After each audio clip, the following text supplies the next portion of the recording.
قال الله تبارك وتعالى في كلامه المجيد: أعوذ بالله من الشيطان الرجيم. بسم الله الرحمن الرحيم. فأتت به قومها تحمله قالوا يا مريم لقد جئت شيئا فريا يا أخت هارون ما كان أبوك امرأ سوء وما كانت أمك بغيا فأشارت إليه قالوا كيف نكلم من كان في المهد صبيا قال إني عبد الله آتاني الكتاب وجعلني نبيا وجعلني مباركا أينما كنت وأوصاني بالصلاة والزكاة ما دمت حيا وبرا بوالدتي ولم يجعلني جبارا شقيا والسلام علي يوم ولدت ويوم أموت ويوم أبعث حيا. قال المؤلف المفسر رحمه الله تعالى: أدام النفع بعلومه وعلومكم في الدارين آمين. إلى أن قال: يقول تعالى مخبرا أن مريم حين أمرت أن تصوم يومها ذلك وأن لا تكلم أحدا من البشر فإنها ستكفي أمرها ويقام بحجتها، وسلمت بأمر الله عز وجل واستسلمت لقضائه فأخذت ولدها فأتت به قومها تحمله فلما رأوها قالت كذلك عزموا أمرها واستنكروه جدا فقالوا يا مريم لقد جئت شيئا فريا أي أمرا عظيما. قاله مجاهد وقتادة والسدي وغير واحد. اب مفسر رحمۃ اللہ علیہ ان آیات مبارک کی تفسیر فرماتے ہیں کہ اللہ تبارک و تعالی خبر دیتے ہیں ان مریم بی بی مریم کے بارے میں کہ جب اللہ نے ان کو حکم دیا کہ تم روزہ رکھو، اس لیے بعض علماء فرماتے ہیں کہ پہلی شریعتوں میں چپ رہنے کا بھی روزہ ہوتا تھا، کہ جیسے کھانا بند، پینا بند، اسی طرح بولنا بھی بند، تو یہ بھی پہلی شریعت میں روزہ تھا. اور بعض علماء نے فرمایا کہ یہ کوئی مستقل روزہ نہیں تھا بلکہ اللہ کا حکم تھا، جو بی بی مریم علیہ السلام کو لوگوں کو اعتراضات سے بچانے کے لیے اللہ تبارک و تعالی نے اپنی قدرت کا اظہار فرمایا. اور بعین ہی اسی طرح سیدنا زکریا علیہ السلام نے جب پوچھا تھا قال رب اجعل لی آیہ، کہ یا اللہ مجھے نشانی بھی بتلا دیں گے کب میرا بچہ ہوگا. قال آیتک الا تکلم الناس ثلاث لیال سویا. اللہ نے فرمایا کہ علامت یہ ہے کہ ہم 3 راتوں کے لیے، اور دوسری جگہ فرمایا ثلاثۃ ایام الا رمزا، 3 دنوں کے لیے. تو معلوم ہوا کہ 3 دن اور 3 کامل راتیں جو تھیں، اللہ نے فرمایا کہ آپ بولیں گے نہیں، اشارے سے بات کریں گے. تو ان کو حضرت زکریا علیہ السلام کو بھی اللہ نے یہی نشانی بخشی، اور بی بی مریم کو بھی اللہ نے حکم دیا کہ اگر کوئی بات کرے تو آپ اشارہ کر دیں کہ لن اکلم اليوم. یہ معنی نہیں کہ یہ بات کریں، یہ بات کریں تو پھر تو روزہ نہ ہوا نا، معنی یہ ہے کہ آپ اشارے سے سمجھا دیں کہ میں نے بات نہیں کرتی. تو اللہ تبارک و تعالیٰ اپنے کمال قدرت دکھلاتے ہیں. کبھی چاہیں اللہ پاک کسی کے ذریعے سے بچوں کی شہادت سے برات کرتے ہیں، اور کبھی چاہیں تو اللہ تبارک و تعالی نہ بولنے سے بھی چاہے تو حفاظت فرماتے ہیں۔ اس لیے جب بی مریم کو اللہ نے یہ حکم دیا اللہ تکلم احدا من البشر کہ کسی بندے سے بات نہیں کرنی، تو اب اللہ تبارک و تعالیٰ بھی آپ کے امر کو کافی ہے، اور اللہ تبارک و تعالیٰ ہی اس کی دلیل اور جواب جو ہے انتظام فرمائیں گے۔ فَسَلَّمَتْ لِأَمْرِ اللَّهِ عَزَّ وَجَلَّ، اللہ کے حکم کو تسلیم کیا، اب بھی مطمئن ہو گئی کہ جب اللہ نے ساری چیزیں مجھے دکھلا دی ہیں کہ بغیر شوہر کے حمل بھی ہو گیا، اس کی ولادت بھی ہو گئی، پانی کے چشمے بھی جاری ہو گئے، اللہ تبارک و تعالیٰ نے خشک کھجوروں سے بغیر موسم کے مجھے کھجوریں بھی عطا فرما دی، اور اب اللہ نے مجھے ایسا حکم دیا کہ مجھے بولنے کی بھی ضرورت ہے۔ اس لیے اب بیوی کو حوصلہ ہوا، اطمینان ہوا، تو بچے کو لے کے خود قوم کی طرف آ گئے۔ فَأَتَتْ بِهِ قَوْمَهَا تَحْمِلُهُ قَالُوا يَا مَرْيَمُ فَأَخَذَتْ وَلَدَهَا، اپنے بیٹے کو لیا، فَأَتَتْ بِهِ قَوْمَهَا، اپنی قوم کی برادری کے پاس آئیں۔ فَلَمَّا رَأَوْهَا كَذَلِكَ عَزَمُوا أَمْرَهَا وَاسْتَنكَرُوهَا، جس دن جب ان لوگوں نے دیکھا کہ بیوی بچے کو اٹھا کے آ گئی تو ان لوگوں نے بہت برا جانا۔ انہوں نے کہا یہ کیا ہو گیا کہ ایک کماری بچی ہے جس کی شادی بھی نہ ہو، نکاح بھی نہ ہو، اسی لیے حکم ہو کہ اعلنوا بالنکاح، کہ جب نکاح ہو تو باقاعدہ اعلان کیا کرو، لوگوں کو پتہ چلے کہ نکاح ہے، تاکہ حرام اور حلال میں کوئی فرق ہو۔ اسی لیے سنت ہے کہ جب نکاح ہو تو مسجد میں ہو، کیونکہ مسجد میں نمازی لوگ ہوں گے اور اللہ کی عبادت کرنے والے ہوں گے، وہ گواہ بھی بن جائیں گے اور اعلان بھی ہو جائے گا۔ حتیٰ کہ بعض روایات میں آتا ہے کہ نکاح کے لیے حضور نے اجازت دی ہے کہ اگر بچیاں کو دف بجائیں یا بچیاں کوئی اپنے بغیر کسی یعنی ترتیب کے خوشی میں کوئی کہیں گانا یعنی قسم کا اغنیہ کہیں تو کوئی ایسی بات نہیں، تو تاکہ مقصد یہ ہوتا ہے کہ اعلان ہو، لوگوں کو پتہ ہو کہ بھی یہ نکاح ہوا ہے۔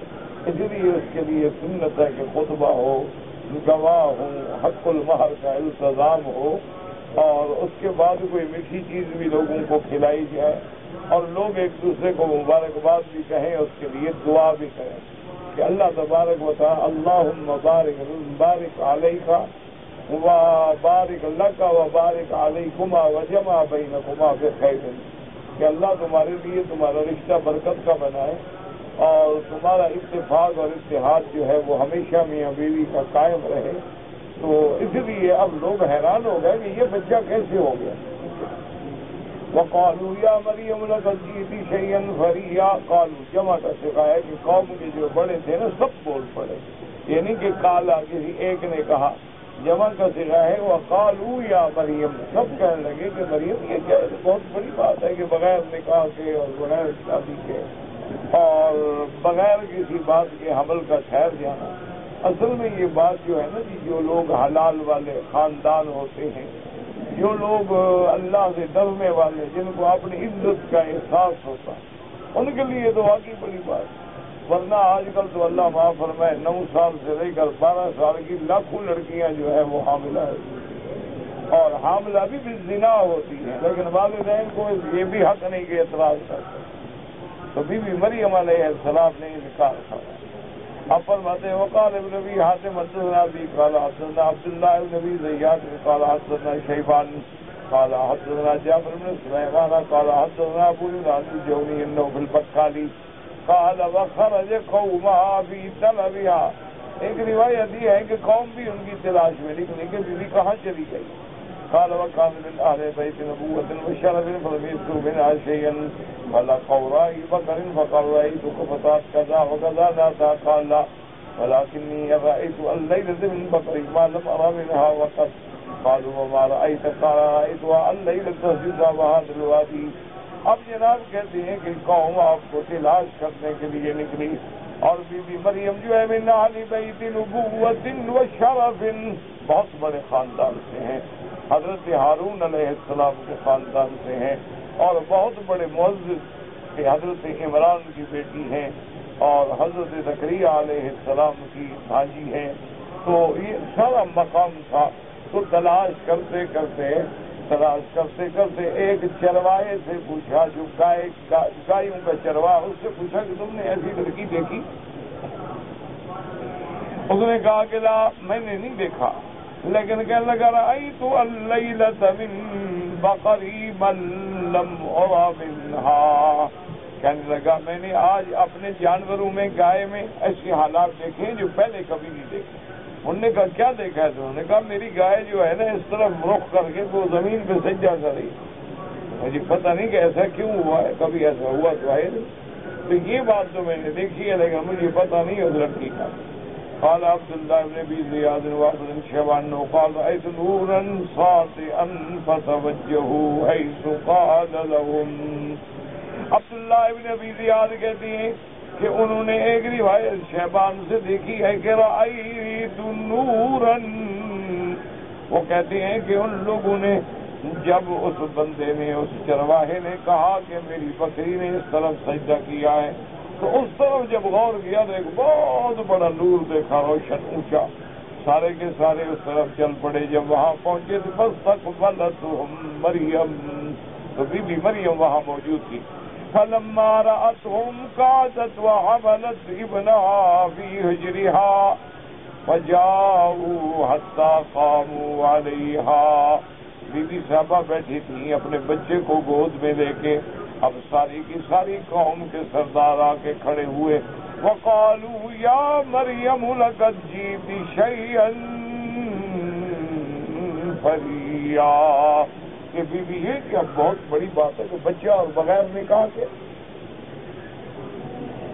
اور اس کے بعد نے کہا یا اخت ہارون، اے یا شفیعۃ ہارون فی العبادہ، مانا یہ ہے کہ حضرت ہارون کی طرح عبادت کرنے والی، ورنہ حضرت ہارون اور ان کے زمانے میں تو ہزاروں سال کا فرق ہے۔ مراد یہ تھا کہ جیسے حضرت ہارون عبادت پہ مشہور ہے تو تم تو اتنی بڑی عابدہ ہو، اور یہ کیا کہ بچہ آ گیا بغیر نکاح کے۔ ما کان ابوک امرأ سوء وما کانت امک بغیا، اور تیرا خاندان بھی پاک خاندان ہے، تیرے والد میں بھی کوئی ایسا عیب نہیں اور تیری والدہ کے خاندان میں بھی کوئی عیب نہیں، بس تم کیسے نکلا؟ اسی لیے اصول ہوتا ہے کہ جو بڑے خاندان ہوتے ہیں تو ان کے لیے اعزاز بھی بڑا ہوتا ہے اور خطرہ بھی بڑا ہوتا ہے۔ اللہ تبارک و تعالیٰ رحمت کرے، کیونکہ آئے انت من بیت طیب طاہر معروف بالصلاح والعبادت والزہادہ، کہ بی بی تم تو ایک معروف خاندان سے ہو جو اپنی عبادت میں، اپنی صلاح میں، اپنے زہد میں، اپنے تقوی پرہیزگاری میں معروف ہے، تو جب یہ بات تمہارے خاندان میں بھی نہیں آئی تم میں کیسے آئی؟ اس لیے علماء نے فرمایا ہے کہ خاندان کا بھی اثر ہوتا ہے، یعنی خاندان جو ہے نا، اللہ معاف فرمائے، والد میں کوئی برائی ہے، والدہ میں کوئی برائی ہے تو بیٹوں میں بھی آتی ہے۔ اسی طرح اگر والدین میں کوئی بیماری ہے تو بعض بیماریاں پھر اولاد میں بھی منتقل ہوتی ہیں، موروثی بیماریاں ہوتی ہیں۔ تو اسی لیے ایک حدیث مبارک میں آتا ہے، حضور نے فرمایا اختاروا لنصفکم، حضور نے فرمایا کہ جب تم شادی کرنا چاہو یا اپنے لڑکے لڑکیوں کے رشتے تلاش کرو تو شریف گھرانے تلاش کرو، کیونکہ اس کا خاندان کا اثر آتا ہے اس سے۔ اللہ تبارک و تعالیٰ نے رحمت فرمائے۔ تو اب انہوں نے کہا کہ تم تو بڑے خاندان سے ہو بی بی، فَكَيْفَ صَدَرَ هَذَا مِنْكِ، تم سے یہ گناہ کیسے ہوا؟ قال علی بن ابی طلحہ رضی یا اخت ہارون یا اخی موسیٰ وكانت من نسله كما يقال التميمي يا خاتمی والمدری یا خابزر وکیل نصبت۔ بعض علماء کہتے ہیں کہ ہارون سے مراد یہ ہے کہ ہارون موسیٰ علیہ السلام کے بھائی، اخت ہارون، کیوں آپ کی نسبت تھی بطور خاندان، جیسے حضور کی نسبت ہے حضرت ابراہیم علیہ السلام کی طرف، تو یہ معنی نہیں تھا کہ ہارون کی اولاد، معنی یہ ہے کہ نسبت خاندان، حضرت جیسے کوئی بنو تمیم سے ہو تو کہتے ہیں یا آخا تمیم، کوئی بنو مضر سے ہو تو کہتے ہیں یا آخا مضر، اسی لیے انہوں نے کہا یا اخت ہارون۔ اور بعض کہتے ہیں کہ نصبت الى رجل صالح كان فيهم مثله هارون، اور بعض علماء فرماتی ہیں کہ اس دور میں ایک بندہ تھا جس کا نام ہارون تھا، وہ بڑا عابد، بڑا زاہد، بڑا صالح تھا، اس کی طرف نسبت کی گئی. وقالت تقاسبی بھی الزہادۃ والعبادہ. وقال ابن جریر بعض انہم شبہوها برجل فاضل کان فیہم یقال له ہارون. اور بعض علماء نے یہ بھی روایت کی ہے کہ ہارون نامی ایک بندہ فاجر تھا، گناہگار تھا، اس کی طرف نسبت کی گئی. لیکن یہ قول مرجوح ہے. اصل قول وہی ہے کہ یا اخت ہارون ما کان ابوک امرأ سوء وما كانت امک بغیا. مانا یہ تھا کہ تم نسبت نبوت کے گھرانے سے ہے تمہاری، اور تمہارا خاندان بڑا پاک ہے. اس لیے میرے آقا رحمت دو عالم سیدنا محمد رسول اللہ صلی اللہ علیہ وسلم فرماتے ولدت من نکاح. آپ نے فرمایا اللہ تبارک و تعالی نے مجھے حلال کے گھرانے سے پیدا کیا. حتیٰ کہ بعض روایات میں آتا ہے حضور پاک نے فرمایا کہ حضرت اسماعیل سے لے کر میرے ابا عبداللہ تک یہ جتنی نسلیں گزری ہیں کسی میں بھی زنا نہیں آیا. اللہ نے مجھے پاک رکھا ہے، میرے خاندان کو پاک رکھا ہے اللہ تبارک و تعالی نے، کہ چاہے وہ کافر تھے لیکن گناہ نہیں تھا. اسی لیے صحیح حدیث مبارک میں آتا ہے کہ جب مکہ فتح ہو گیا، اللہ اکبر، آج کل تو روایات ہی الٹ گئی. ہمارا معاشرہ بھی بدل گیا، ثقافت بھی بدل گئی، عادات اسلامیہ بھی بدل گئے. جو چیزیں یعنی عیب تھیں وہ تو نیکی بن گئی، جو نیکیاں تھیں وہ عیب بن گئی. صدق رسول اللہ. حضور سچ فرماتے ہیں، فرمایا کہ ایک وقت آئے گا قاد ان یکون المعروف منکرا والمنکر معروفا، کہ جو بھلائی والی باتیں ہیں وہ تو بری ہو جائیں گی اور جو برائی والی باتیں وہ بھلی ہو جائیں گی. آج وہی وقت ہے. تو حضور صلی اللہ علیہ وسلم جب مکہ فتح ہو گیا تو آپ نے بیعت لی مردوں سے بھی عورتوں سے بھی جو اسلام میں داخل ہوئے. یاد رکھو کہ بیعت جو ہے نا اس کے کئی قسمیں. ایک بیعت ہوتی ہے من الکفر الی الاسلام، کہ آدمی مسلمان ہو گیا تو اللہ کا نبی موجود ہے یا صحابہ یا علماء موجود ہیں، ان کے ہاتھ پہ آ کے اسلام قبول کیا، یہ ہے بیعت علی الاسلام. ایک ہوتی ہے بیعت علی الجہاد، کہ جب کوئی جہاد کا وقت آیا تو جو اس وقت امیر المؤمنین ہوں گے، خلیفۃ المسلمین ہوں گے، تو وہ تمام مجاہدین سے جہاد پہ بیعت ہوتے ہیں. تو یہ بھی ہے بیعت علی الجہاد. اسی طرح ایک دفعہ حضور نے اس بات میں بھی بیعت لی کہ جب سیدنا عثمان رضی اللہ تعالی عنہ کے بارے میں خبر اڑی کہ مکے والوں نے ان کو شہید کر دیا ہے، تو حضور نے بیعت علی الموت، آپ نے کہا میرے ہاتھ میں وہ بیعت کریں کہ اب مر جائیں گے لیکن عثمان کا بدلہ لے اور میدان میں نہیں ہٹیں گے. اور اسی طرح ایک بیعت ہوتی ہے علی السمع والطاعہ، کہ آدمی کسی اللہ والے سے بیعت کرتا ہے کہ میں آپ کی بات سنوں گا اور فرما برداری کروں گا.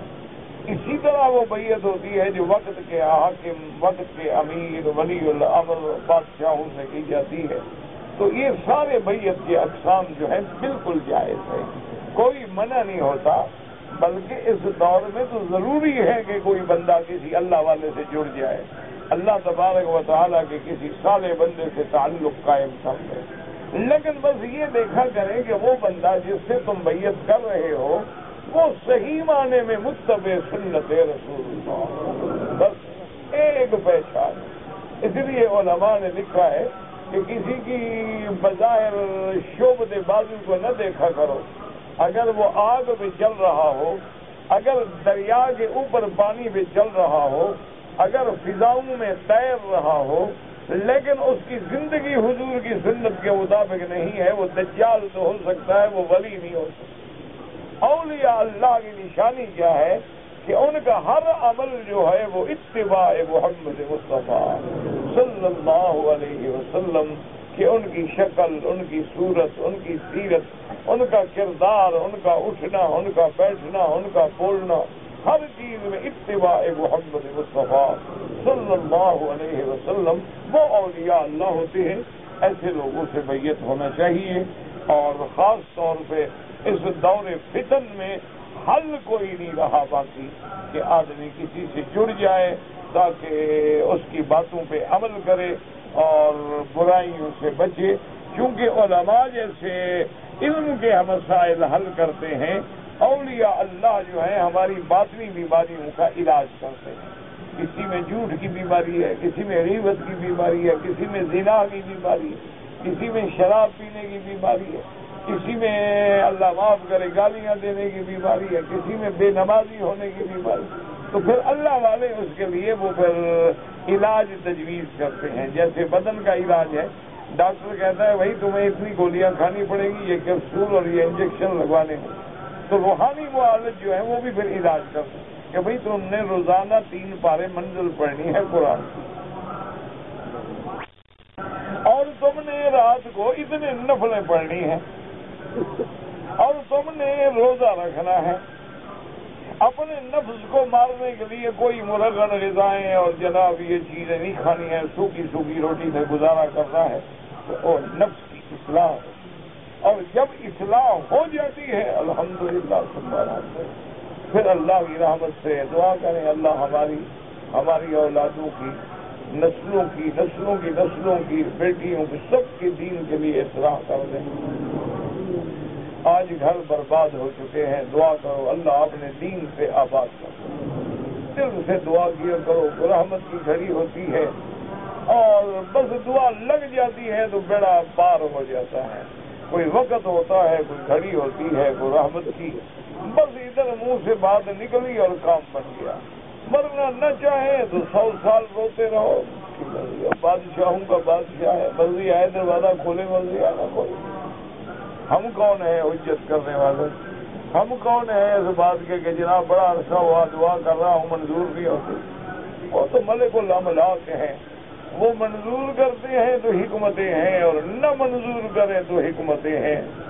اسی لیے وہ ہمارے ایک بزرگ تھے، بہت بڑے اللہ والے تھے، حضرت عبدالہادی رحمۃ اللہ علیہ، شیخ المشائخ تھے. تو وہ ہمیشہ سرائکی کا ایک شعر پڑھا کرتے تھے. جب بھی کوئی ملتا تو ہمیشہ فرماتے تھے کہ میرے سجن ہے دم بدم، کارے سجن ہے گاہ گاہ، اوی سجن ہے واہ واہ، اور ایوی سجن ہے واہ واہ. کہ اللہ کی رحمتیں تو ہر وقت ہیں، لیکن کبھی جھٹکا بھی آ جاتا ہے. تو اللہ پر رحمتیں فرمائے تو ہم راضی ہیں، اور امتحان میں ڈالیں تو راضی. ہم بندے ہیں، بندے کا کام کیا ہے بھئی؟ ہم تو ملازم ہیں نا. اب آپ کا ایک نوکر ہے، آپ اس کو کہیں بھی دن کو ڈیوٹی کرو، حاضر. اچھا دن کو نہیں، اب آپ کی نائٹ شفٹ ہے، رات کو ڈیوٹی کرو، حاضر. ان کو کہو جناب 10 گھنٹے ڈیوٹی کرنی ہے، بہت اچھا. موسم حج آ گیا بابا، اب تو 12 گھنٹے ڈیوٹی کرنی پڑے گی، بہت اچھا. اچھا جی آپ کو بونس دیں گے، 18 گھنٹے ڈیوٹی کرو گے، حاضر. تو جب ایک تنخواہ کے بھی ہم حاضر تو جس نے پیدا کیا ہے اس کا بھی کوئی حق ہے، جس کے ہم اصل بندے ہیں، اصل غلام ہیں، اصل مملوک ہیں. اس لیے اللہ والوں کی صحبت سے بعض مسائل جو ہیں نا ایسے حل ہوتے ہیں کہ ہم مولویوں کی تقریریں 10 سال سنتے رہو کچھ نہیں ہوتا. اللہ والے کی 10 گھنٹے کی صحبت بھی مل جائے تو بندہ ٹھیک ہو جائے. کیونکہ ہم مولویوں میں بیماری ہوتی ہے. یاد رکھو کہ گفتار کا غازی تو بنا لیکن کردار کا غازی بن نہ سکا. ہم میں زبان تو ہوتی ہے، عمل نہیں ہوتا. ہم لوگوں کو کہیں گے پردہ کرو، ہماری اپنی بیٹیاں نہیں کریں. ہم لوگوں سے کہیں گے بھئی تہجد پڑھو، رات کی بڑی رحمت ہے، ہماری اولادیں نماز بھی نہیں پڑھیں. ہم لوگوں کو کہیں گے کہ بابا حرام کا پیسہ اندر نہ جانے دینا ورنہ دعائیں مقبول نہیں ہوں گی، دل کی روشنی ختم ہو جائے گی، اور ہمارا گزارا لوگوں کی صدقات زکات پہ ہوتا ہے. اس لیے کوئی اثر نہیں ہوتا. میرے نانا مرحوم تھے، میں نے تو نہیں دیکھا، لوگ بتاتے ہیں، اب جب جاتے ہیں ہم اس بستیوں میں، ان علاقوں میں جاتے ہیں تو وہ میرے والد مرحوم سے بھی بڑے عالم تھے، یعنی میرے والد مرحوم ابھی ابتدائی کتابیں پڑھاتے تھے تو اس زمانے میں بھی وہ حدیث پڑھاتے تھے۔ تو ہمارے بہاولپور میں شیخ الجامعہ مولوی غلام محمد صاحب، غلام احمد یا غلام محمد گھوٹوی رحمت اللہ علیہ شیخ المشائخ تھے، استاد الکل، بہت بڑا قداور عالم تھا، وہ میرے نانا کو ملنے کے لیے جاتے تھے بستی میں، وہ اتنے بڑے عالم تھے، یعنی شیخ الجامعہ۔ اس وقت پورے آپ کے ملک میں اسلام کے نام پہ جامعہ صرف ہمارے علاقے میں تھی، جامعہ عباسیہ باولپور۔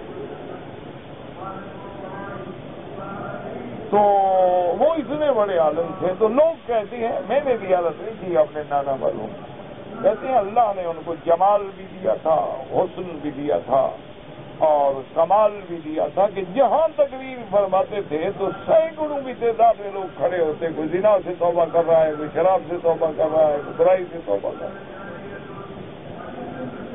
ہر تقریر میں 20، 25، 100، 70 آدمی کھڑے ہو کے توبہ کرتے۔ کیا ہے کہ زبان میں اثر تھا، اور اثر زبان میں کب آتا ہے؟ جب اندر حلال ہے۔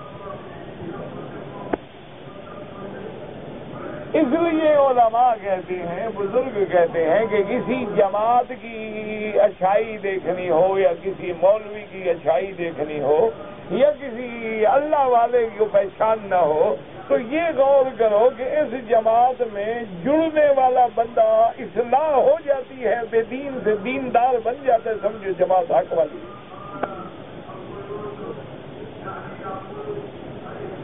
اسی طرح اگر کسی اللہ والے کی صحبت میں جانے کے بعد انقلاب آتا ہے کہ گناہ گار نیک بن جاتا ہے، بے نمازی نمازی بن جاتا ہے، اور بد کردار جو ہے با کردار بن جاتا ہے، سمجھو یہ اللہ کا ولی ہے، اس کی صحبت میں اثر۔ اسی طرح اگر کسی عالم، کسی واعظ، کسی مرشد کی تقریر میں آدمی میں چینج آتا ہے، عقیدے بدلتے ہیں، شرک سے توحید ملتی ہے، بدعت سے سنت ملتی ہے، تو سمجھیں کہ الحمدللہ الحمدللہ اس کے اندر بھی کچھ اللہ نے رکھا ہے۔ ورنہ لفاظی یا یہ بندے اکٹھے ہو جائیں، یہ تو گانے والیوں کے لیے بھی زیادہ اکٹھے ہو جاتے ہیں۔ مولوی کے لیے 10,000 کا مجمع ہو نا، کسی فلم سٹار کو بلا لو 2 لاکھ آدمی آ جائے۔ ہماری قوم تو بڑی سیدھی سادی ہے ماشاءاللہ، ان کو تعزیے پہ لے جاؤ حاضر ہیں، قبر پہ لے جاؤ حاضر ہیں، دل کے آگے سجدے کرواؤ حاضر ہیں، ان کو جناب عرس شریف کرواؤ حاضر ہیں، 11ویں کھلواؤ حاضر ہیں، کعبے پہ کھڑے ہو کے یا اللہ حاضر ہیں، یا داتا حاضر ہیں۔ قوم بڑی سادی ہے، ٹھیک ٹھاک قوم۔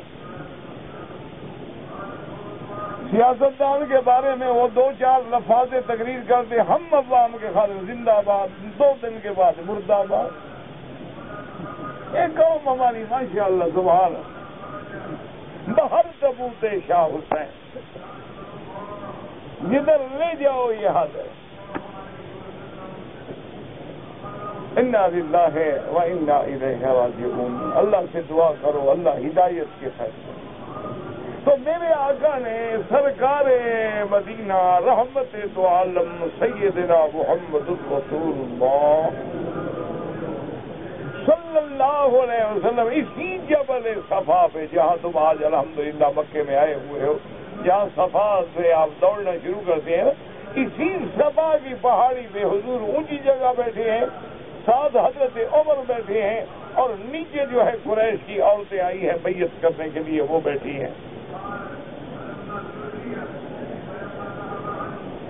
حضور کبھی کسی عورت سے بیعت کرتے ہوئے ہاتھ نہیں ملاتے تھے، یاد رکھو۔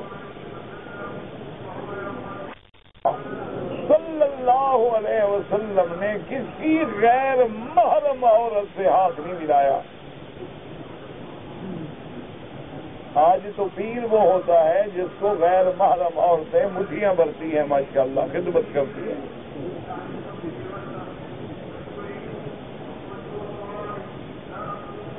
تو بیعت کرنے والوں میں بی بی ہندہ بھی تھی جو حضرت ابی سفیان کی بیوی ہے اور چچی ہے محمد رسول اللہ،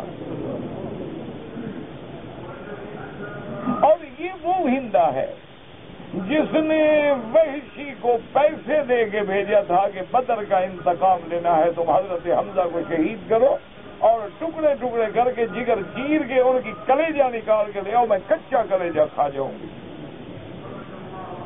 یہ وہ ہندہ ہے، سردار کی بیٹی تھی، انتقام ہے۔ تو بی بی ہندہ خود فرماتی ہے کہ میں آج بہت پریشان تھی، میں نے کہا مکہ فتح ہو گیا، ابو سفیان بھی مسلمان ہو گیا، اللہ نے حضور کو غلبہ دے دیا ہے، اور میرا بہت بڑا جرم ہے کہ میں حضور کے محبوب حضرت حمزہ ابو رسول اللہ، حضور کے محبوب چچا کی قاتلہ ہوں، مجھے حضور بیعت نہیں کریں۔ بی بی ہندہ فرماتی ہیں کہ میں نے یہ سوچا کہ ایسا کریں کہ عورتوں کے اندر چھپ کے بیٹھ جاتی ہوں، جب ساری عورتوں کی بیعت ہو جائے گی تو میری بھی درمیان میں ہو جائے گی، پھر اپنی زبان سے تو حضور پاک کبھی نہیں پھرتے۔ جب ساری عورتیں کہیں گی یا رسول اللہ ہماری بیعت قبول، حضور نے فرمایا دیا قبول، تو خلاص ہو گئی، میں بھی ان کے اندر ہوں گی۔ فی القامت عورت تھی، لمبا قد تھا، سردار گھرانے کی عورت تھی، قریش ہے، حضور کی چچی ہے۔ تو میں ایسے تھوڑا سا نیچے ہو کے لوگوں میں بیٹھ گئی، عورتوں کے جھرمٹ کے اندر بیٹھ گئی۔ حضور پاک نے بیعت شروع کی کہ اللہ یشرکن باللہ شیئا، کہ سب سے پہلی بات یہ ہے کہ شرک نہیں کریں، کیونکہ عورتوں میں یہ شرک والی بیماری جو ہے نا یہ مردوں سے بھی زیادہ ہوتی ہے۔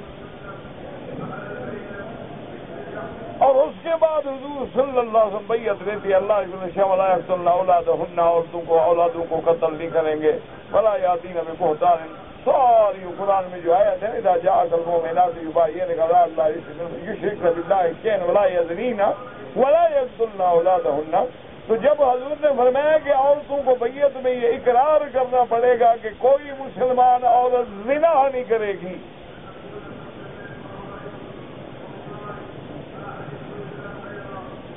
تو جب حضور نے یہ کہا تو بی بی ہندہ سے صبر نہیں ہوا، اس نے فوراً کہا کہ یا محمد اب تزنی الحرۃ یا رسول اللہ، آپ عورتوں سے ایسی بات میں بیعت کیوں لے رہے ہیں؟ کیا کوئی شریف عورت زنا کے بارے میں سوچ بھی سکتی ہے؟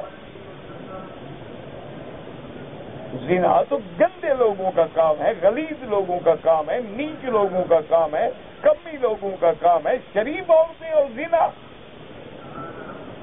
یہ شرط کرنے کی ضرورت کیا ہے؟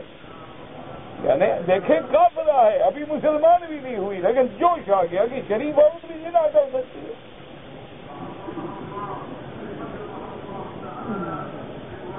تو حضور نے جب سنا تو آپ نے فرمایا حل انت ہندہ، آواز پہچان لی نا چاچی ہے حضور نے فرمایا ہندہ ہوں، اس نے کہا نعم یا رسول اللہ میں ہندہ ہوں۔ حضور نے فرمایا کہ دوسری بیعت یہ ہے کہ اللہ یسرقنا، کوئی عورت چوری بھی نہ کرے خامد کے مال کو، کہ سارا مال اپنے ماں باپ کو بھیج رہی ہے، اور ماں باپ کو اور بھائیوں کو اور بہنوں کو، اور سب مال شام کو گھر آئے خامن تو جناب آٹا 2 من آیا تھا تو آدھا من پڑا ہے، 2 درجن انڈے آئے تھے تو باقی 10 پڑے ہوئے ہیں، وہ جی بچہ آیا تھا، وہ آیا تھا، اور وہ ہمسائی آئی تھی، وہ یہ چوری ہے، بغیر خامن کی اجازت کے اس کو کوئی حق نہیں ہوتا۔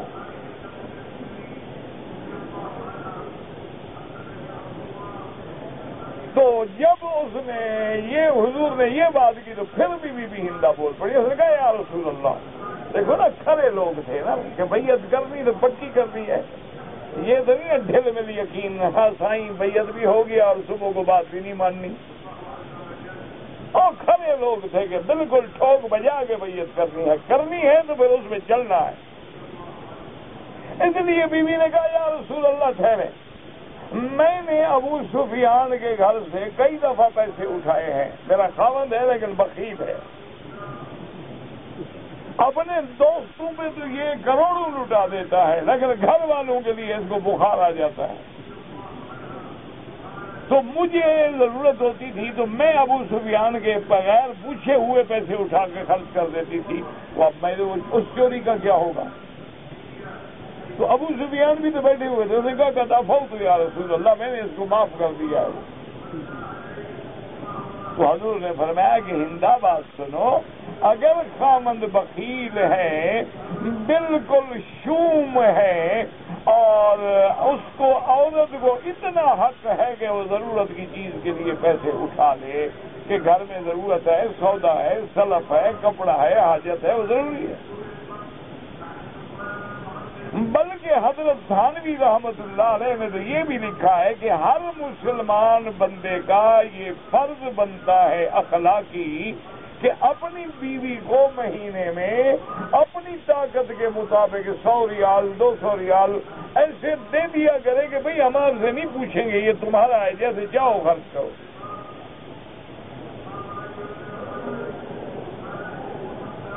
تو میرے کہنے کا مقصد یہ تھا کہ ان کے دماغ میں بھی نہیں ہو سکتا تھا کہ کوئی زنا کرے، اس لیے انہوں نے کہا کہ بی بی مریم ایک اتنا بڑی بات ہو گئی، تمہارا باپ کا خاندان بھی پاک، اماں کا خاندان بھی پاک، ما کان ابوک امرأ سوء وما کانت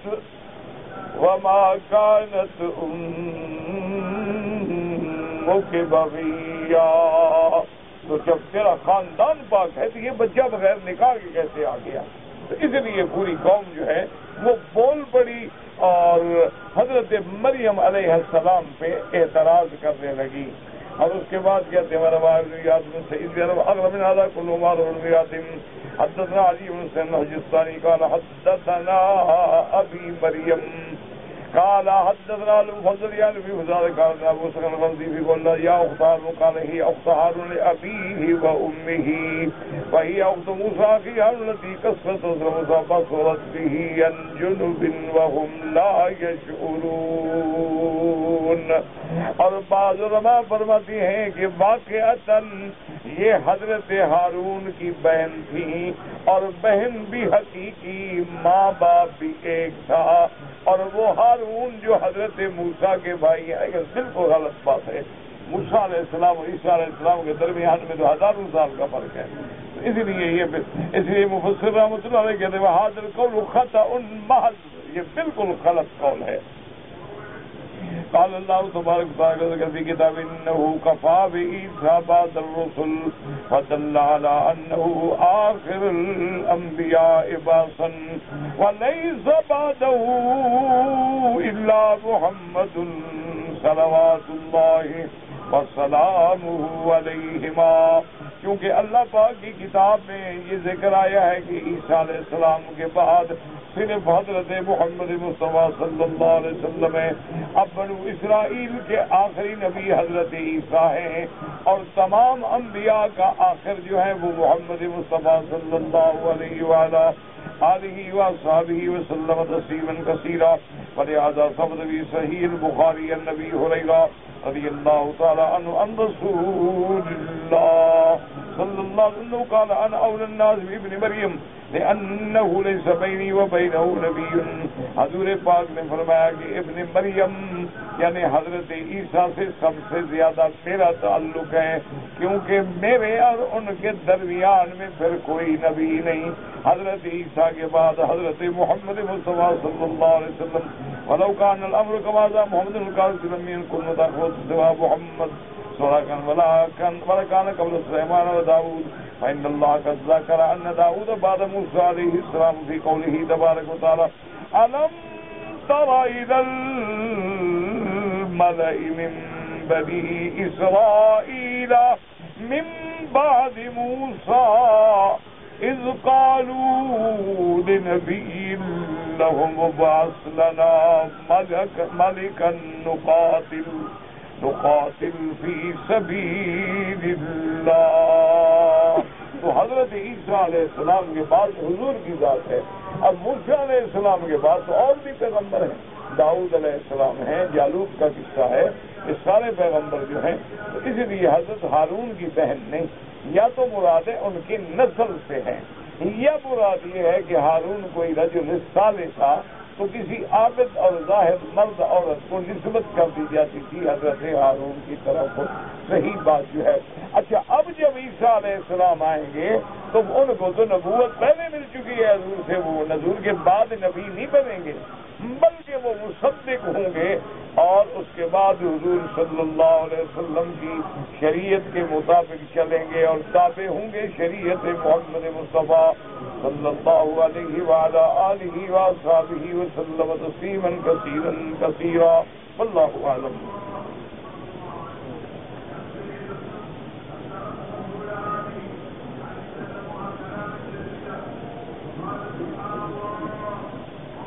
آپ نے خواب دیکھا ہے تو خواب کسی اللہ والے کو جا کے سنائیں، مجھے خواب کی تعبیر سے کوئی زیادہ تعلق نہیں ہے۔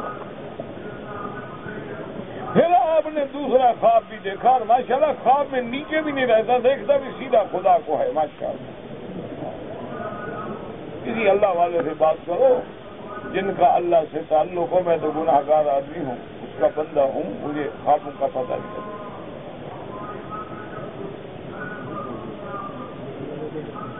اگر کسی آدمی نے عمرے کا احرام کھول دیا اور سلے ہوئے کپڑے پہن لیے لیکن آدھے پونے گھنٹے کے بعد سر مڈا لیا، انشاءاللہ کوئی دم نہیں، لیکن غلطی کی ہے، کچھ نہ کچھ صدقہ و خیرات کرتے۔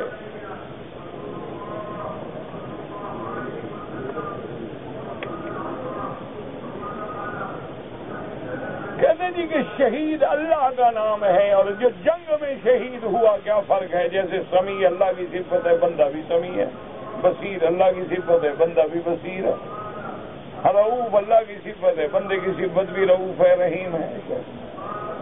تو کوئی ایسی فرق کیا ہو گیا ہے؟ یہ جان دینے والا، وہ ہر چیز کو جاننے والا، شتان ما بینہما۔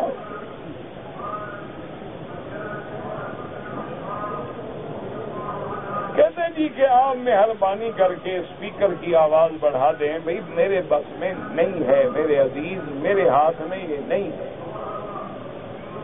تو اس کے لیے صرف یہ ہے کہ آپ دعا کر سکتے ہیں کہ اللہ تبارک و تعالی جو ذمہ دار ہیں، منتظم ہیں، ان کو دل میں بات ڈال دیں۔ میرے ہاتھ میں نہیں ہوتا ہے، ہم تو مجبور ہیں۔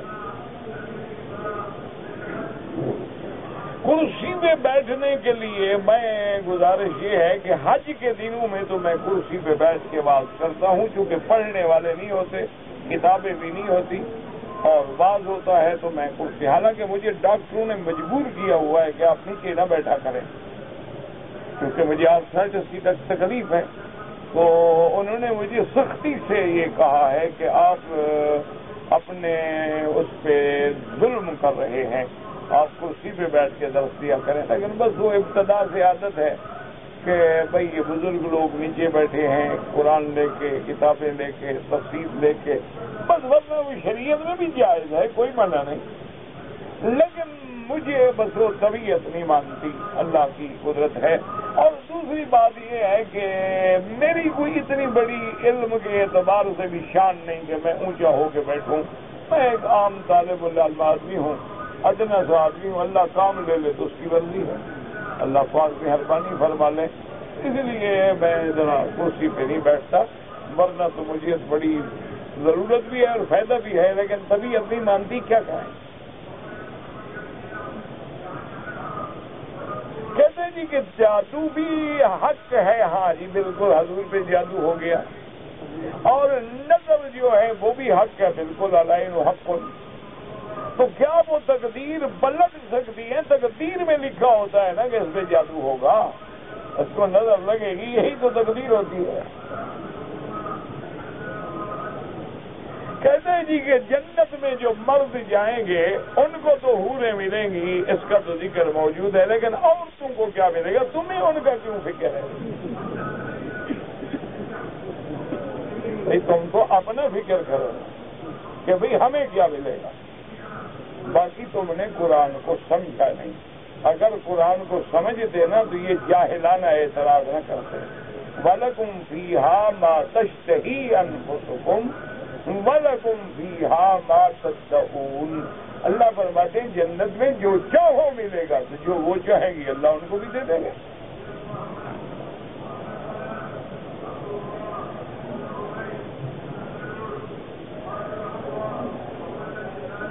4 سال وفات کو ہو گئے میرے والد کو، مجھے یاد نہیں آتا ہے، تو اللہ ہدایت دے، اور کیا کر سکتے ہیں۔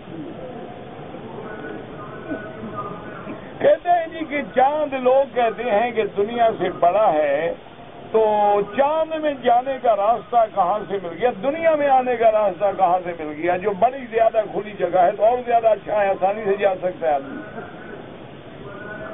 کیا مشکل ہے چاند پہ جانا؟ کوئی مشکل نہیں بھائی۔ مشکل تو بات یہ تھی، اگر تیرا ایمان ہوتا تو تو یہ باتیں دیکھ کے کیوں گھبراتا؟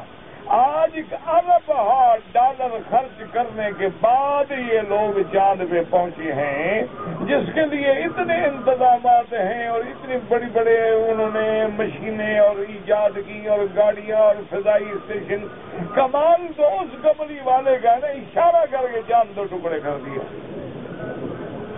نہ کوئی انتظام تھا، نہ کوئی اسٹیشن تھا، نہ کوئی مواصلات سسٹم تھا، نہ کوئی سیٹلائٹ کا انتظامات تھے، بس زمین پہ کھڑے ہیں اور چاند 2 ٹکڑے ہو گیا۔ کمال تو ہم تو اس نبی کو ماننے والے ہیں، ہمارے لیے کیا ہے چاند پہ جانا نہ جانا؟ کون سی مشکل بات ہے بھائی؟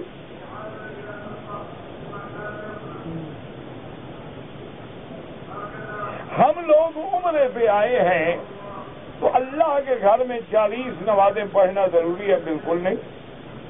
آپ چاہے مثلا فجر کی نماز کے بعد پہنچے، عمرہ کر کے ظہر سے پہلے چلے گئے، چلے جاؤ، کوئی پابندی نہیں۔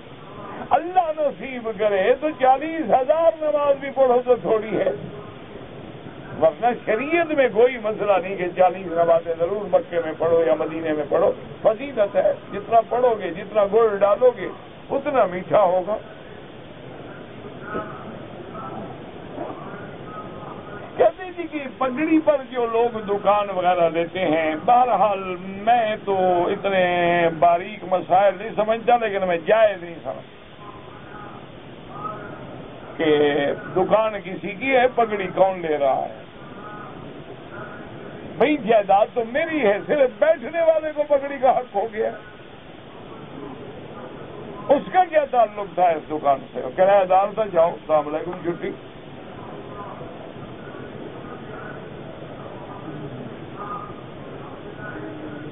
کہتے جی کہ ایک حافظ ہیں، آپ کے درس میں آ کے سو جاتے ہیں تو اللہ کے ذکر میں آرام ہوتا ہے نا، اللہ بذکر اللہ تطمئن القلوب۔ جب اللہ کا ذکر ہوگا تو سو جائے گا بندہ، شیطان کا ہوگا کبھی نہیں سوئے گا، کیونکہ وہ تو کانٹے ہیں، کانٹوں پہ کون سوتا ہے؟ پھولوں پہ ہر کوئی سوتا ہے۔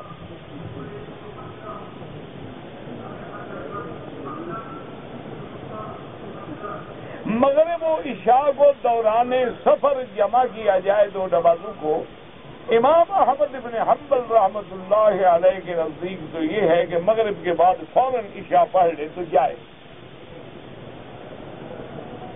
امام ابو حنیفہ رحمۃ اللہ علیہ فرماتے ہیں کہ اگر جمع کرنا ہو تو مغرب کو آخر وقت میں پڑھو اور مغرب کے بعد پھر عشاء کو اول وقت میں پڑھ لو تو جمع بھی ہو جائے گی اور نماز ہر اپنے اپنے وقت میں ہو۔ تو امام صاحب کے نزدیک بھی جمع ہے اور باقی ائمہ کے نزدیک بھی جمع ہے، کیونکہ امام صاحب کی سب سے بڑی دلیل یہ ہے، وہ کہتے ہیں کہ ان الصلاۃ کانت علی المؤمنین کتابا موقوتا۔ تو موقوت توقیت سے ہے، توقیت کا معنی تعیین ہے، تعیین اور اشتراک کبھی اکٹھے نہیں ہو سکتے۔ وہ کہتے ہیں لہٰذا ہر نماز اپنے اپنے وقت میں ہو۔ اور دوسرا امام صاحب فرماتے ہیں کہ جو حدیثوں میں آتا ہے تو ظہر اور عصر کا جمع کرنا، مغرب اور عشاء کا جمع کرنا، فجر اور ظہر کو کیوں نہیں جمع کیا گیا؟ یا عشاء اور فجر کو کیوں نہیں جمع کیا؟ معلوم ہے کہ ان نمازوں کو جمع کیا گیا جن کے وقت ٹکرا رہے ہیں، تاکہ ایک کا وقت ختم ہوگا تو دوسرے کا وقت شروع ہو جائے گا۔ اس لیے بہرحال تمام ائمہ کی اپنے اپنے دلائل ہیں، اللہ سب کی محنتیں قبول فرمائے۔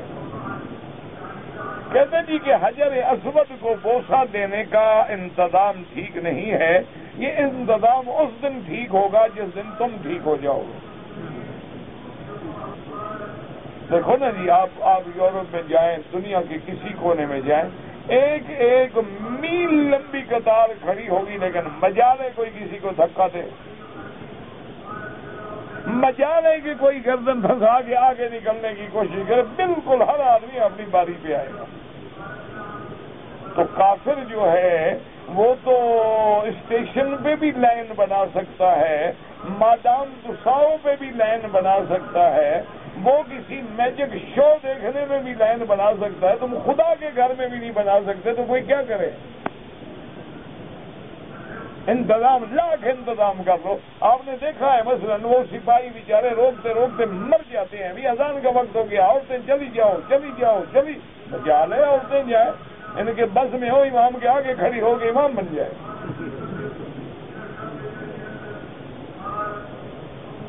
کا کیا علاج ہے مجھے آپ بتائیں؟ اشارہ توڑنا ہو مسلمان توڑے گا، باہر کی دنیا میں مجال ہے کوئی آدمی ٹریفک کا اشارہ توڑے؟ رات کے 2 بجے آؤ، پوری سڑک سنسان پڑی ہوئی ہے، یعنی آپ حیران ہوں گے کہ ہم لوگ خود سفر کرتے ہیں تو کبھی کبھی تو میں تھکا ہوتا ہوں نا، جلسے کے بعد جلسہ ہوا، تقریر ہوئی، لیٹ ہوئے، سفر ہے، ساری رات سفر ہے، تو کبھی کبھی میں بھی ان کو کہتے یار گاڑی تیز چلاؤ، کہتے نہیں یہ اسپیڈ لمٹ یہاں اتنا ہے، اس سے نہیں تیز چل۔ او یار اب کون دیکھ رہا ہے، چھوڑو، نہیں جی جو اسپیڈ ہے وہی چلے۔ اشارہ ہے، کوئی گاڑی نہیں، میلوں تک نہیں کھڑے ہیں، اشارہ ٹھیک کھلے گا جائے۔ تو یہ کام ہماری ذمہ داری ہے کہ ہم اپنے لوگوں کو سکھا کر آئیں، ہم اپنے لوگوں کو ترتیب دیں گے، بھائی ادب کے ساتھ کھڑے ہو جاؤ، تم لائن بنا دو، ہر آدمی بوسہ دیتا ہوا چلا جائے، انتظامیہ کو بھی آرام ہو جائے، تمہیں بھی آرام ہو جائے، کوئی بندہ تو بوسے سے محروم بھی نہ رہے۔ لیکن جب ہم میں یہ بات نہیں ہوگی، سوال ہی پیدا نہیں ہوگا۔ مجھے ایک کمپنی میں کام کرتا تھا، داڑھی کی وجہ سے انہوں نے نکال دیا، اللہ سے مانگو اللہ اور رستہ دے گا۔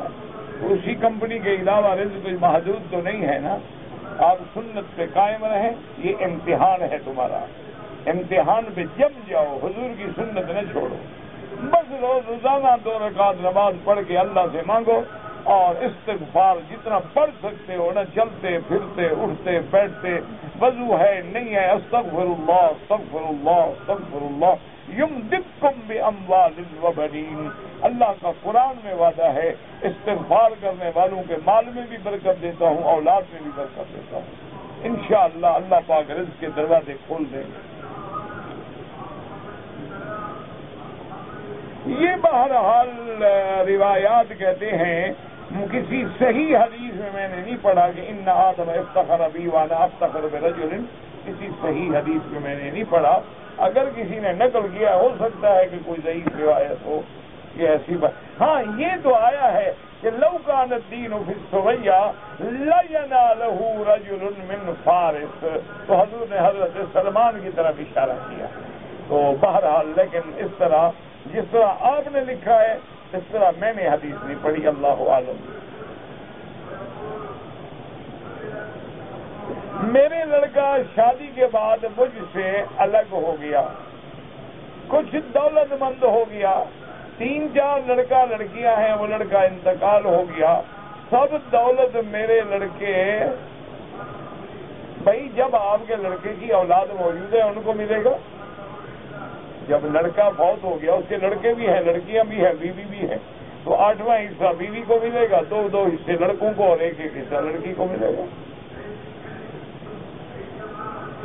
صلاۃ الوتر میں جو الٹا تکبیر باندھے، مجھے نہیں پتا الٹا تکبیر کیا ہوتا ہے، جن لوگوں کی نمازیں قضا ہو گئی ہیں، پہلا علاج یہ ہے کہ توبہ کریں، حقوق اللہ ہے، اللہ توبہ سے معاف کر دیں، لیکن اس کے ساتھ امام ابو حنیفہ رحمۃ اللہ علیہ بڑے سخت ہیں، وہ کہتے ہیں جب تک زندگی ہے کوشش کرو ادا بھی کرو، کیونکہ حضور کی جب نماز قضا ہوئی تو آپ نے اس کو ادا کیا، ورنہ فرماتے تھے بھی وقت گزر گیا توبہ کر لو، تو جب حضور نے قضا پڑھی ہے تو فرماتے ہیں کوشش کرو کہ قضا بھی پڑھتے رہو، نفل کے بجائے قضا نمازیں پڑھتے رہو. اصل علاج توبہ ہے کہ جب توبہ کرو گے اللہ معاف کر دیں گے. خضاب اگر بالوں میں لگایا جائے بالکل لگاؤ لیکن سیاہ نہ ہو.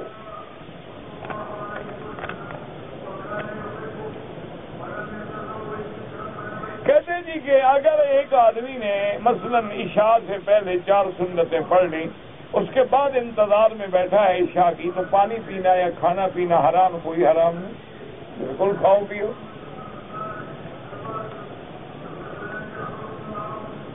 کہتے ہیں جی کہ ایک میں نے بڑے مشہور عالم دین کی کتاب میں پڑھا ہے کہ چھوٹی داڑھی رکھنے والا فاسق نہیں ہوتا. انشاءاللہ اللہ کرے گا نہیں ہوگا، کیونکہ داڑھی والوں کی صف میں تو آ گیا، لیکن متبع سنت بھی نہیں ہوگا. یہ نہیں کہیں گے کہ ہم اس کی داڑھی سنت کے مطابق ہے.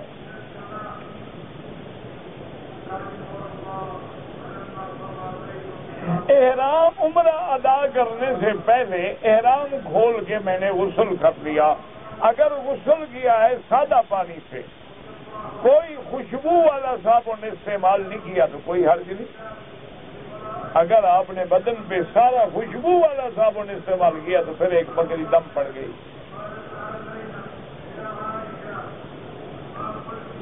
کہتے جی کہ بعض علماء کہتے ہیں کہ حضرت علی کی پیدائش جو ہے خانہ کعبے میں ہوئی ہے تو کوئی بات نہیں، اگر ہوئی ہے تو آپ کو کیا تکلیف ہے؟ خانہ کعبہ میں پیدا ہونے سے کیا وہ نبی سے افضل ہو جائیں گے؟ حضور باہر پیدا ہوئے تو حضور کی شان کم ہو گئی، حضرت علی کی بڑھ گئی. یہ کیا ہے؟ بعض روایات میں یہ بات آتی ہے، اور صرف حضرت علی کے بارے میں نہیں، کئی بھی لوگوں کے بارے میں آیا ہے کہ وہ کعبہ میں پیدا ہوئے. لیکن محققین یہ کہتے ہیں کہ لفظ تو کعبہ ہے لیکن مراد جو ہے وہ اللہ کا حرم ہے، چونکہ حضرت علی کا گھر حرم میں تھا تو حرم کو بھی کعبہ کہتے ہیں. کہ جیسے قرآن کہتے ہیں نا حدیم بالغ الکعبہ، کہ تم حج کی بکری جو ہے کعبے میں ذبح کرو. تم تو مینا میں ذبح کرتے ہو، کعبے میں تھوڑی ذبح کرتے ہو، کیونکہ لفظ کعبے کا اطلاق سارے حرم پہ ہوتا ہے. اس لیے علماء فرماتے ہیں کہ جہاں آیا ہے کہ حضرت علی کعبے میں پیدا ہوئے، کیا معنی یعنی حرم میں پیدا ہوئے، ورنہ آج تک کوئی ہم نے ایسی مثال نہیں دیکھی کہ عورت کو جب بچہ پیدا ہونے کا وقت آئے تو مسجد میں جاتی ہے، ہسپتال میں تو جاتی ہے، مسجد میں تو نہیں جاتی. تو حضرت علی کی والدہ کے بارے میں آپ کا یہی خیال ہے کہ وہ کعبے میں آ گئی تھی؟ عجیب بات ہے. حجر اسود کے پاس جانا جو ہے بہت مشکل ہوتا ہے، لوگ لڑتے ہیں، پہلوانیاں کرتے ہیں. اللہ ہدایت دے. ہم تو بابا ڈر کے بارے دور جاتے ہیں. سیدھی سی بات ہے کہ پہلے ہمیں تکلیف ہے تو خدا نہ خاصا کسی کا دھکا لگ گیا تو اگلے پچھلے گناہ انشاءاللہ معاف ہو جائیں گے. اس لیے بوسہ دینا تو سنت ہے، مسلمان کو دھکا دینا حرام ہے. تو ایسے ثواب کا کیا فائدہ کہ گناہ زیادہ ہو؟ جب شریعت نے اجازت دی ہے کہ بسم اللہ اللہ اکبر، وہی سکھ ہمیں بوسے کا ثواب بغیر تکلیف کے مل جاتا ہے، دھکے کیوں کھائیں بھائی؟ اصل میں لوگ سچے ہیں نا بیچارے، بعد سے آتے ہیں، مدتوں کے بعد آتے ہیں، ان کے لیے تو ایک شوق ہوتا ہے نا. اس کا علاج یہی ہے کہ نوجوان خود کھڑے ہو جائیں اور خود لیمے بنوائیں اور محنت کریں 2 دن 4 دن تاکہ لوگوں میں ذہن بنے. انشاءاللہ اللہ خیر کریں گے، ہو جائے گا. اگر آدمی نے 15 دن کے لیے آیا ہے، مثلا 8 دن یہاں ہے پھر مدینہ منورہ ہے، تو مسافر ہی رہے گا. وہ اگر امام کے پیچھے نماز پڑھے گا تو پوری پڑھے گا، اگر اپنی پڑھے تو قصر پڑھے گا. کہتے جی کہ عورتوں کے لیے بھی آپ انتظام کریں کہ وہ آپ کا درس سن سکیں. اس کا بہتر حل یہ ہے کہ کیسٹ دے دیا اور گھر میں دے دیا، وہ آرام سے پردے میں بیٹھ کے سن لیں. یہاں انتظام کرنا بہت مشکل ہے، اور آپ نے دیکھا ہے کہ بس ہماری تو بس دعا کریں، کیا کہیں بس ہم. زکوٰۃ خیرات صدقات کس کس کو دے سکتے ہیں؟ بھائی، رشتے دار، بہن، بالکل دے سکتے ہیں، لیکن زکوٰۃ کے پیسے مسجد میں نہیں لگ سکتے، نہ مدرسے کی تعمیر میں لگ سکتے ہیں۔ اگر بہن بھی غریب ہے، بھائی غریب ہیں، بہنوئی غریب ہیں، بھتیجے غریب، یعنی مال سوائے ماں باپ اور بیٹے بیٹیوں کے باقی سب کو دے سکتے ہیں، ماں باپ کو نہیں دے سکتے، کیونکہ تیرا اپنا مال جو ہے وہ ماں باپ کا ہے، وہ ماں باپ تیرے زکوٰۃ کیوں کھائیں بھائی؟